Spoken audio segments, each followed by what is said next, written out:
Queensland, Australia, more commonly known for its beautiful Gold Coast beaches, a lot of people don't know that it holds a secret in its interior. Some of the world's largest and most precious gemstones originate from just beyond Hell's Gate, a term coined for the somewhat lawless and renegade mining camps that litter the interior of Queensland's outback. Your call cannot be completed as dialed. Yes. Please check the number and dial again. No. Recording. We're just outside of Rockhampton at the Capricorn Caves, and we're heading to the gem field to do some sapphire fossicking. And I caught influenza A and B 5 days ago, so bear with me. So my life has consisted of a lot of this. The one thing about Australia that you need to understand is just how vast it is. It's not only large in landmass, it is also sparsely populated, making travel extremely difficult and expensive. But these remote locations are where you will find the real miners of Australia, people digging up virgin gold deposits and virgin sapphire wash, ultimately ending up in some of the most beautiful precious gemstones and gold you've ever seen. And I had 7 days to make as many connections as I could and see what this was all about. And I started my journey at Gemfest, Australia's largest precious gemstone and mineral exhibition, held in a tiny town called Anarchy. The power of 1 billion probiotics compels me. And if you're wondering what that is, America, that's a kettle. Technologica! See, we don't boil our water in microwaves because we run on 240 volts. We can have a kettle and a microwave at the same time. Fancy, I know. And after 5 days of influenza travel, we pulled into Anarchy right on dark. Sarah, it wasn't too long ago that you were on this camera. Yeah. Oh no! They're giving me the gift and the responsibility of a radio. Think of the mischief I can get up to with this. It's obviously nighttime, but because we are friends with the owners of Gemfest, we're just going and having a look at what they've got set up, and it looks so much bigger than last year. All of these people are main characters. They're all main character energy. There's no side quests here. By morning, Rodney wanted to show me something. Rodney's special pile of dirt. It was a nice pile of dirt. He's like a badger mole. He just collects piles and puts them places. Run, Sarah, run. Yeah.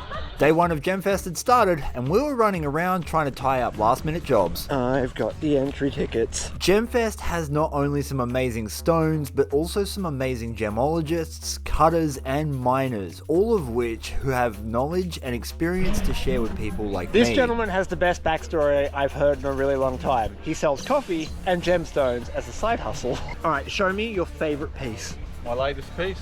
Oh, your latest piece. Oh, that is, oh my God, that's quite nice. So thank you. Yeah, so it's a lightning ridge, crystal opal, sterling silver and adjustable band. And then there was this table, which I know is probably currently giving Kyle a mangasm.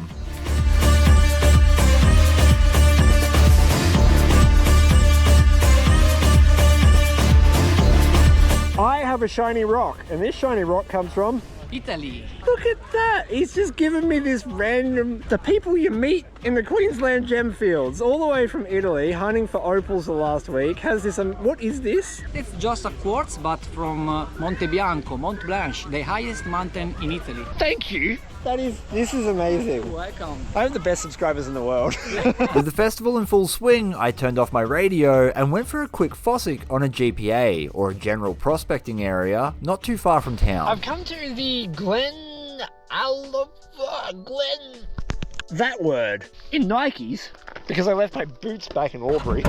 I'm gonna be straight up with you, so much has happened on this trip, and with having influenza, I haven't been filming as much as I normally would have. So I'm hoping that today, just before apparently a massive storm rolls through, I'm able to get a little bit of content done where we go looking for some sapphires ourselves. If I've learned anything in my prospecting career, it's to keep it really simple when you don't know what you're doing. Start with the basics. I got a couple of sieves, I got a small little shovel, and of course I've got a stumpy pick. And that's it. We don't need anything else except for our eyeballs. Apparently, you can just spot sapphires sitting on the ground out here if you're lucky enough. Sapphires form along with diamonds, zircons, peridot. They're from deep in the earth and they come up with volcanic action. I'm quite literally out here on my own. I have no actual reference on how to do this outside of my knowledge from gold prospecting and what I've picked up at the festivals and other friends of mine who do this full time. So we're learning together. And I'm willing to bet if I get into gullies like that down there, because sapphires, like most minerals, have a certain specific gravity that will allow water to concentrate them. Well, we can definitely see some digs. These are clearly piles from either old-timer piles or fresh piles, and they're everywhere. So we're on the right area. And I feel like I should mention, this is literally like the Wild West out here. So, like, stay strapped or get clapped, right? This is clearly someone's sifting pile. This is all the small material that's gone through the sieve. And I do believe right there is a small piece of sapphire. That was easy. No shit, that is a very small piece of sapphire. I'm filming on a GoPro still because my main camera is broken. I will get close-ups of these at the end of the video, so stick around for that. Unless we've peaked early, and we might have. It should get good from here. And being a typical bloody gold prospector, the only thing I've got to put these in is my snuffer bottle. Just spotting one on the surface like that, even though it's small, is really exciting. I just want to have a look and see if I can't see any more fragments before I move on. Now, no one's going to be excited over this, I don't think, but that might be one just there. It's only little. Nah. Nope. I don't have the eye in for it yet. That's a piece of ironstone. The red jasper though, feels beautiful. I wonder if I'll bring some of this back to tumble. That's cool. I'm a gold prospector. I'm thinking that I should stick to what I know. And what I know is that everything in a watercourse separates itself out due to specific gravity. And sapphires, zircons, garnets, all of that weigh slightly more than most of the other stuff in a creek. And usually that means they end up on inside bends. So I'm wondering if I sieve some of this. I don't know if I'll see anything, but we'll try it. In theory, the ironstone and the sapphires will accumulate in a similar area. So there's a little bit there. If we just pay attention to how much magnetics we're getting in our soil, we might be able to narrow down a better place to dig. I know normally you would jig that. You would put that in a tub of water or a lake or a river or whatever and pulse it up and down and shake it side to side, and it concentrates all the heavies in the middle. Then you'd flip it and you would look for the sapphire. I don't have any water, bro. What do you want me to do about it? So all you get is manually picking through it. And maybe something will, like, you know, pop out. Look really cool. We'll take it home. We'll show Rodney. Rodney will be proud of me. Trust the gold prospector to find exactly where the best... Hang on a minute. There we go. Trust the gold prospector to find the highest concentrations of ironstone immediately.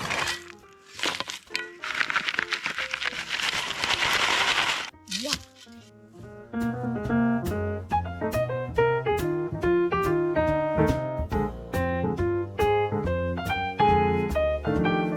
If I was hunting for gold, I would dig here because it's a wide, flat section where the velocity's dropped off. So maybe... Oh, it's chock full of ironstone. Right. I mean, if there was gold here, I'd be stoked. Let's see if we can find a shiny rock.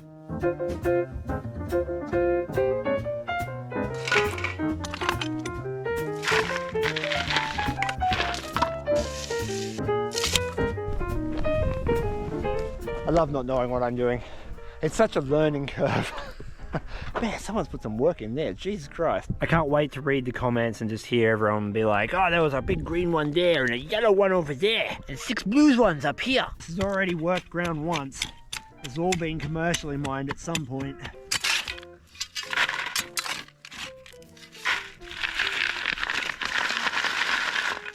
This would be the start of several hours of prospecting, and I did a lot of sieves from a lot of spots, just trying to learn. Right there, that's the bedrock. So, oh, look at the amount of ironstone coming out of this. All right, lots of ironstone. I'm saying that's good because ironstone's heavy, sapphires are heavy, and my amazing powers of deduction deduced that there will be a sapphire in this. I can't believe I specced one right off the top of someone else's waste rock pile. And then it's just like gold, there's nothing. I peaked early. With 3.5 hours of fossicking under my belt, I had only had success right at the beginning of the day. So I decided to head back and get some more information before trying again the next day. And as luck would have it, the weather for once was on my side. Day 2 and there was a massive storm, so now we're on cleanup duty. 120 millimeters of rain had fallen in just 12 hours. Weather's in God's hands now, so moving right along with our day. Meaning that on day 2, I would have water to wash the rocks with, a rare occurrence on these gem fields. But first, we wanted to catch up with some vendors. This man's really famous in the prospecting circles now. He's become super busy because he's like, I know how to facet. Yeah. Now he's got more work that he can poke a stick at. The one question I'm asking everyone today, show me the rock that you have for sale, but you don't want to sell it because you like it too much. Oh.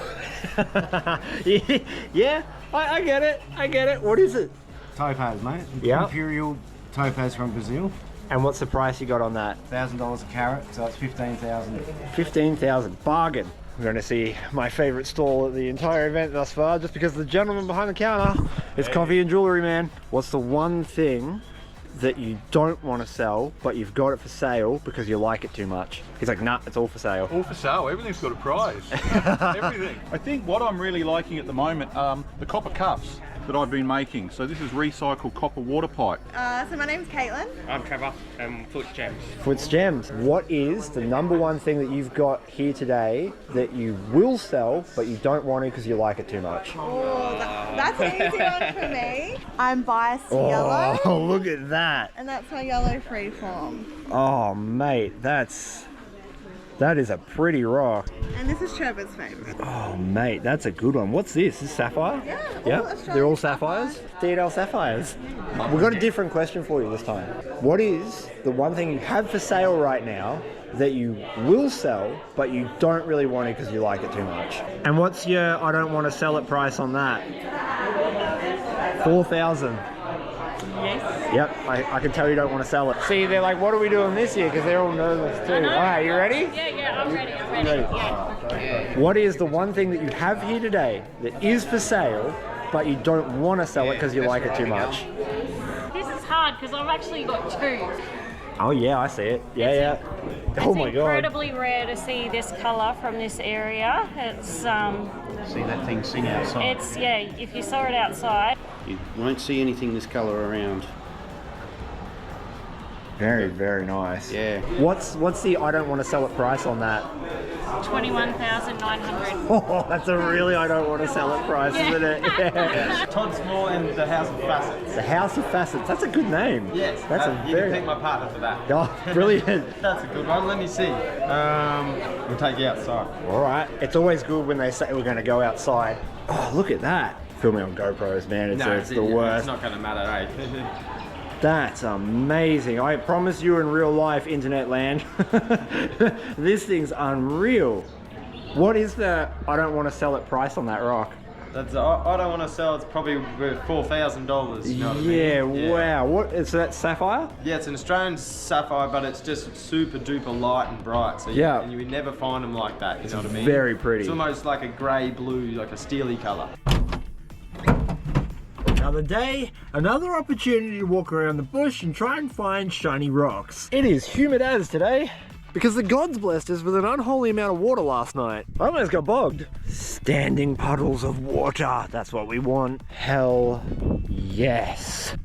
Liquid gold, or sapphire in this case, but liquid nonetheless. Dry prospecting of any variety is extremely difficult. Wet prospecting, on the other hand, is actually very easy. I don't have my sieve full enough, I already know I don't. I was doing a basic form of gem sieving, where we concentrate the heaviest things like the sapphires in the bottom center of the sieve. Once we'd finished concentrating the sapphires in the bottom center of the sieve, we give it a flip. Oh, it worked! Oh, that's so much easier than what I was doing yesterday. All the heavies have concentrated in the middle. Rodney taught me how to do this last time I was at Gemfest. Thank you, Rodney. I'm not an expert, but it worked. I did a little bit more research, had a few more conversations yesterday about how to find sapphires. I've been told that they're literally anywhere. You can get them in the top wash, the bottom wash, in the bedrock, off the top of the bedrock. It really is just pick a spot, dig and hope for the best. I mean, obviously there's some nuance to that if you're on virgin ground, but this isn't virgin ground. This has been turned over again and again and again. I mean, how lucky is it that I managed to come here when there was enough rain to leave us with working water? In fact, this was an incredibly rare opportunity to do something that even the seasoned professionals out here don't get to do all that often. Sapphire mining takes an incredible amount of work compared to gold prospecting, where we're able to concentrate the soil relatively easily. And the only efficient way to really do that with sapphires is to utilize water. The ground here is so porous, any large amount of rain usually gets whisked away almost instantly. Like, I wash all that and I don't even have a full sieve, so I guess I'm going to have to get more dirt to really make this work, but we'll try it. Other than improving my sifting technique, I had luck and water on my side. Out of 10, what do you rate my jig? I distinctly remember Rodney telling me that you flip towards yourself. He finds that the easiest. Some people say go the other way. I do remember that everyone says you really need a full sieve of rock. So this isn't ideal, but we're still getting there. We're learning.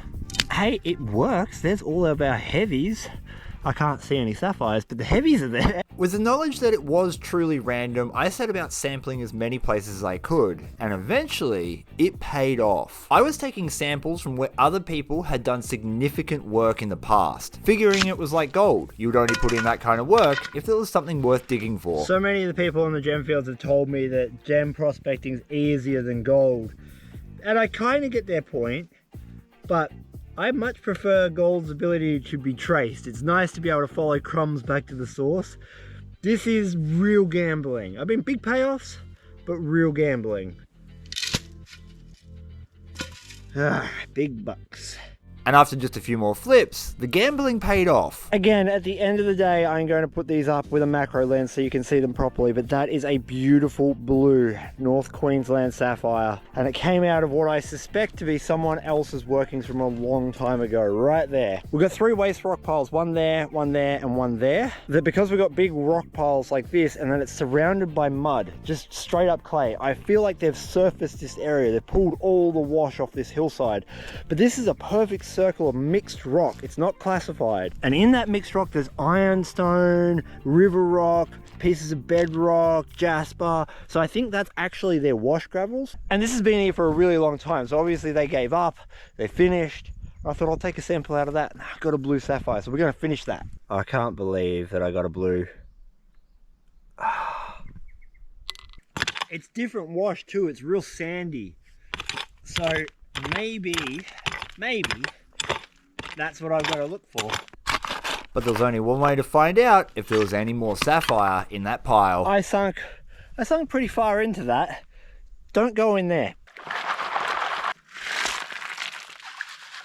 Imagine if I get another one. I'm sure for the professional sapphire miners out there, this is probably brutal to watch, but you'll get used to it, I swear. Hopefully my sieving's up to par. I feel like I'm getting better at it. Yeah. I've already spread it out a little bit, but you can see that the heavies are still concentrated in the center there. So I feel like I'm getting better. Slow, but better.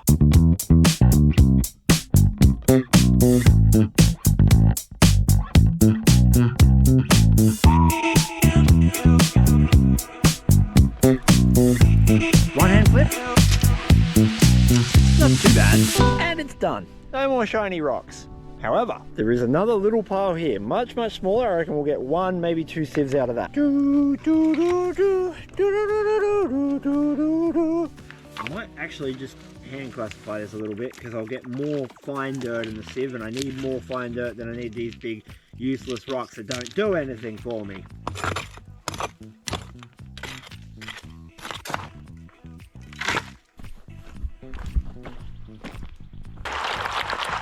Apparently Claremont, which is about an hour from where I am, and it's world renowned for gold, actually has a gold festival on immediately after the Gem Festival. So next year, that's where I'm going. This is your friendly reminder to check your subscription status, because YouTube's still unsubscribing people from my channel without your or my permissions. And you wouldn't want to miss out on any more terrible jigging now, would ya? I can't see anything on the surface. Let's get ready for flip number 600 and see what we get. That might be one. That right there might be one. I don't think it's a good one, but I definitely think it's one. Oh, that's gotta be. That's gotta be. Hang on. We need some fresh water. Oh, it's see-through. Ooh. Oh, damn. Hang on. Let me get my phone. We'll see if it is see-through. Oh, it is. Oh, it's red. What? Oh. Is it? That looks red to me. I mean, I'm colorblind as, so I'm sure the comment section will correct me. That's a sapphire. It looks like it's red. It looks like it's a couple of different colors. So a party sapphire? He asks questioningly. That's a sapphire. I got a good sized one. I mean, it's not quality, but it's good size. Hell yes. Oh, fuck yeah. Is there more? I don't think there's any more. It all looks like ironstone to me. I'm learning. I don't know what I'm doing. I'm just digging around. I'm benefiting from someone's old work too, which is good for me. And I'm pretty sure they're not going to be disappointed to miss out on these because they're not the world's best crystals. But this is part of it. Learning how to find this stuff is super rewarding. I enjoy the learning process almost more than I enjoy finding them. It's good to see that it's paying off. The sun is still pretty high in the sky, but I have so much more to do back at Gemfest, and we've got more days to go when it comes to coming out here and fossicking. If you want to go fossicking yourself, you can get a Sapphire Paydirt bag from the Queensland Gemfields on my website, theoldmouldy.com.au, where you get real sapphires in real wash dirt from here. But for now, that is my first ever fossicked sapphires off the Queensland Gemfields. A red, a blue, and a I don't know grey. This is only the beginning of the trip. After this, we go to a machine mining claim where we find real, very valuable gem quality sapphires, test out a full-blown gold trommel setup in Claremont, and I run an experiment that was ridiculously successful in picking up gemstones if you've got access to water. After a little bit of talking, we found out that I found 2 zircons and 1 blue sapphire. And when we say sapphire, we're actually talking about the mineral corundum. Corundum is what makes sapphire come alive, but sapphire is the crystal version of corundum. So we found a blue piece of corundum, not the gemstone. Whereas our big boy here and our small one there are 2 tiny pieces of zircon. Again, not gem quality, and you couldn't do much with it, but they are cool to find. And you wait till you see what we discover when we go machine mining with Evolution Gemstones.